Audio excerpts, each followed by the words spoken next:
நடந்து முடிந்த ஹரியானா சட்டமன்ற தேர்தலின் எக்ஸிட் போல் வெளியாகியுள்ள நிலையில், அங்கு காங்கிரஸ் கட்சி அறுதி பெரும்பான்மையுடன் ஆட்சி அமைக்கும் என்று அனைத்து கருத்து கணிப்புகளும் கூறியுள்ளது.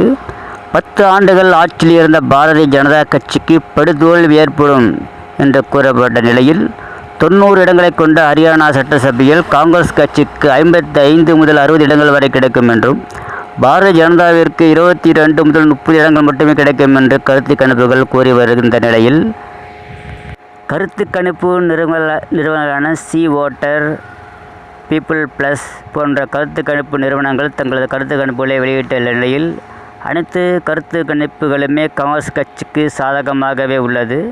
சுமார் 44% வாக்குகளுடன் காங்கிரஸ் கட்சி சுமார் 55 முதல் 60 இடங்கள் வரை பெற்று ஆட்சி அமைக்கும் என்று கூறப்படுகிறது.